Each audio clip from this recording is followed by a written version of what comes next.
اور یاد رکھیے قرآن کریم کے اندر 2 جرم ایسے ہیں جن جرموں کے بدلے میں اللہ تبارک تعالیٰ نے یہ فرمایا کہ ایسے لوگ کو ہمیشہ ہمیشہ جہنم میں ڈالا جائے گا۔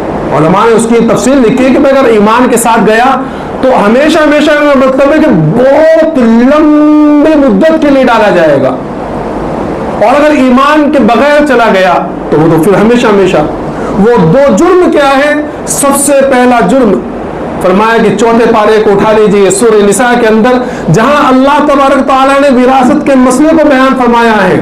آپ سوچیے آپ اس کی اہمیت کو، پورا مسئلہ بیان کرنے کے بعد فرمایا وَمَن يُطِعِ اللَّهَ وَرَسُولَهُ، کہ جو اللہ کی اطاعت اور اس کے رسول کی اطاعت کرے۔ کیا مطلب؟ کہ جو انسان وراثت کو صحیح طریقے سے، بھائی کا حصہ بھائی کو دے دے، بہن کا حصہ بہن کو دے دے، ماں کا حصہ ماں کو دے دے، بیوی کا حصہ بیوی کو دے دے، جو صحیح طریقے پر اللہ اور اس کے رسول کی اطاعت کرے، یعنی میراث کو صحیح طریقے سے بانٹ دے، فرمایا کہ وہ جنت میں جائے گا۔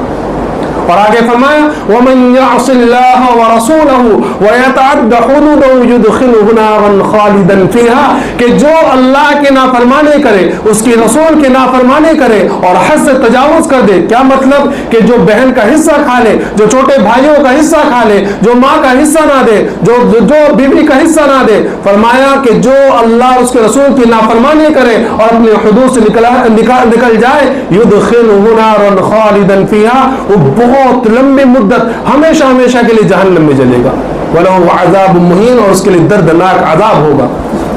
آج ہم لوگ معمولی بات سمجھتے ہیں، باپ مر گئے، انتقال ہو گیا، بڑا بھائی ساری چیزوں پر قبضہ کر لیا اس نے، بڑا بھائی نے تو بھائی لوگ حصہ نہیں دیتے بہنوں کو، کیوں بھائی بہنوں کو حصہ دو، شادی تو کرا کے دیے تھے، 10 لاکھ کی شادی کر دی۔ ارے بھائی زندگی میں تیرے باپ نے جو شادی کر دی وہ وراثت نہیں ہے، وہ ہبہ ہے، وہ ہدیہ ہے، وہ تحفہ ہے۔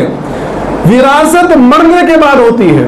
آج مسلمان 90% مسلمان بہنوں کا حصہ کھا کے بیٹھے ہوئے ہیں، 90% مسلمان۔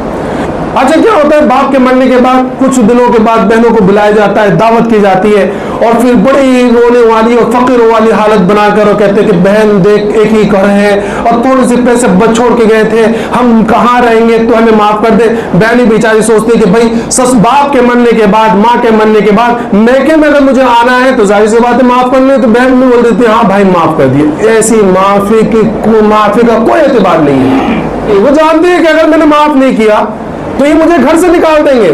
معافی کا اعتبار جب ہے کہ پورا حصہ جتنا بہن کا بننا اس کے ہاتھ میں دو، اب وہ بہن یا تو گٹر میں پھینک دے، اپنے شوہر کو دے دے، خود استعمال کر دے، واپس تم کو دے دے، وہ اس کا معاملہ جب معافی ہے، وہ نہیں اس طرح معاف کرانا جائز نہیں۔